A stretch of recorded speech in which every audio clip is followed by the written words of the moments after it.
berdoanya. Najar sehat? Alhamdulillah Pak, sehat.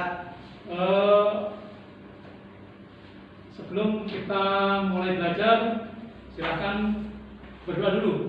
Ayo Najar dipimpin untuk berdoa. Siap Pak.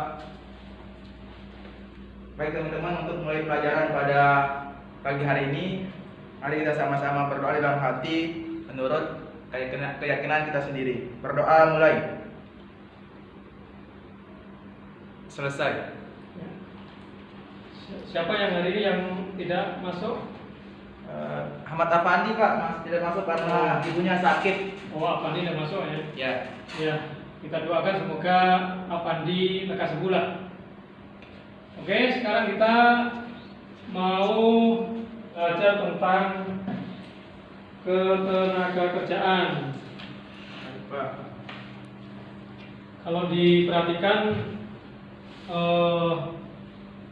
ketenagakerjaan ini menjadi masalah yang sangat penting ya terutama di negara berkembang ya. Kenapa ini? Karena masalah kualitas tenaga kerja yang masih rendah. Pengaruhnya apa kualitas tenaga kerja yang rendah ini? Ada yang tahu nggak ini? Kenapa ini? Kira-kira kualitas tenaga kerja yang rendah ini berimplikasi atau berpengaruh terhadap apa? Apa Raja? Pembangunan ekonomi sepertinya. Pembangunan, ya. Mungkin si Jian, pengaruhnya apa lagi selain pembangunan? Peningkatan kualitas taraf hidup yang baik untuk masyarakat. Peningkatan taraf hidup yang baik untuk masyarakat. Oke. Jadi itu ya.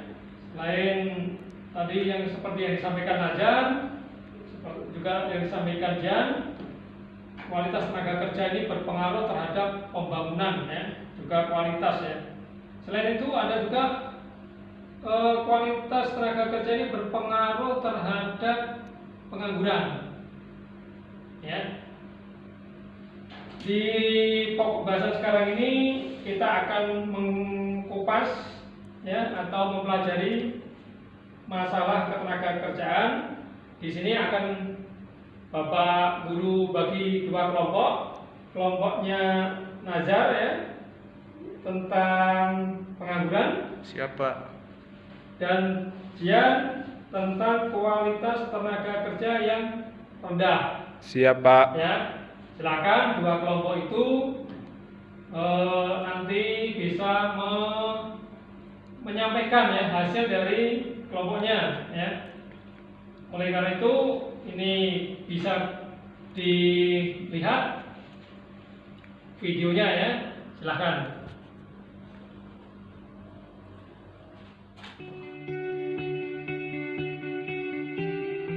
Terbatasnya kesempatan kerja menjadi penyebab ketimpangan di Indonesia. Angka pengangguran di Indonesia masih tinggi. Tingkat partisipasi angkatan kerja juga masih rendah. Bahkan rasio Gini Indonesia pun tinggi. Ketimpangan ini adalah peringkat keempat terburuk di dunia. Pada akhir 2017 hingga awal 2018, Infit mengadakan survei persepsi warga untuk mencari akar masalah ketimpangan.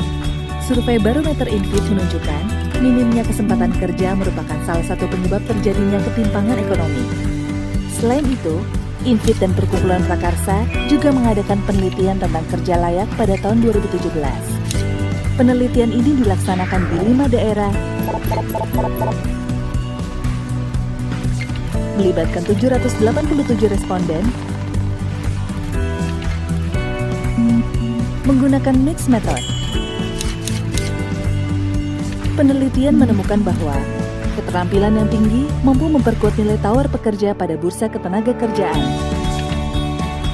Dan masih banyak masalah pelanggaran hak ketenagakerjaan. Baiklah, mungkin kalian sudah selesai menonton video ya yang berkaitan dengan ketenagakerjaan. Ini coba kesimpulannya apa? Yang apa tadi? Yang kualitas tenaga kerja. Ini untuk kelompoknya Nazar ya. Silakan tadi isinya bagaimana untuk materi berkaitan dengan pengangguran.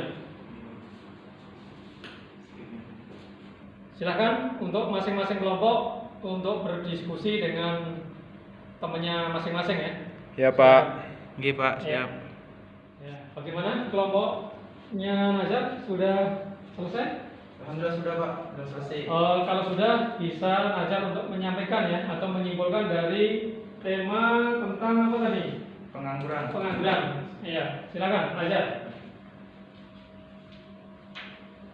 Baik, assalamualaikum warahmatullahi wabarakatuh. Waalaikumsalam warahmatullahi Baik teman-teman semua, berdasarkan lembar kerja siswa yang ada di sini, kita diminta untuk memberikan solusi tentang permasalahan pengangguran. Di sini kelompok kami, saya sebagai ketua kelompok di sini mewakili teman-teman. Yang pertama, solusi untuk masalah pengangguran itu yang pertama yakni membuka lapangan kerja. Membuka lapangan kerja oleh pemerintah daerah maupun pusat. Hal ini akan berdampak pada penyerapan tenaga kerja yang lebih tinggi sehingga pengangguran akan lebih rendah. Dan yang kedua, meningkatkan peredaran modal usaha. Ketika pemerintah memberikan modal usaha pada rakyat yang lebih miskin lah, bisa dikatakan miskin, otomatis mereka akan mempunyai peluang untuk menghasilkan ataupun memiliki pendapatan. Kemudian yang selanjutnya yaitu meningkatkan mutu pendidikan. Dengan pendidikan otomatis akan mengurangi pengangguran di Indonesia. Dan yang terakhir yakni cepat memberikan informasi lowongan kerja. Artinya bahwa ketika informasi tentang lowongan kerja, maka masyarakat secara otomatis akan memiliki antusias untuk terdaftar ke lowongan kerja itu. Mungkin hanya itu Bapak yang bisa kami sampaikan. Terima kasih. Assalamualaikum warahmatullahi wabarakatuh. Waalaikumsalam warahmatullahi wabarakatuh. Oke, terima kasih Nazar ya telah menyimpulkan dari materi tadi ya tentang dampak dari pengangguran ya. Lain bagaimana, sudah siap? Siap Pak. Oke, kalau sudah siap silahkan untuk kelompok berikutnya untuk menyampaikan. Skill yang bisa mereka gunakan di dunia kerja sehingga bisa berkembang dan bisa beradaptasi di dunia kerja tersebut. Yang kedua itu adalah meningkatkan kualitas pendidikan. Yang kita tahu bahwasanya pendidikan itu sangat penting dalam segala hal, teruntuk lagi dalam dunia tenaga kerja, di mana semakin tinggi tingkat pendidikan kita maka kinerja kerja kita akan semakin tinggi pula. Yang ketiga yang dapat kami berikan solusi dalam permasalahan ini yaitu adalah membenahi upah dan gaji tenaga kerja. Ketika pemerintah atau lembaga-lembaga yang mencari tenaga kerja, ketika mereka membenahi upah ataupun gaji, mereka akan bekerja dengan lebih giat lagi. Mungkin hanya itu dari kelompok kami Pak. Ya, terima kasih. Ya, Pak. Ya, untuk kesimpulan dari kelompok 2 ya. Ya, Pak. Ya, terima kasih. Silakan duduk. Jadi bisa saya simpulkan bahwa di dalam ketenaga kerjaan ini sangat membutuhkan perhatian oleh pemerintah ya. Sehingga diharapkan ke depannya itu tenaga kerja bisa menjadi lebih berkualitas, pengangguran bisa berkurang dan akhirnya produktivitas bisa meningkat. Demikian untuk pembelajaran kali ini saya akhiri. Wassalamualaikum warahmatullahi wabarakatuh. Waalaikumsalam warahmatullahi wabarakatuh.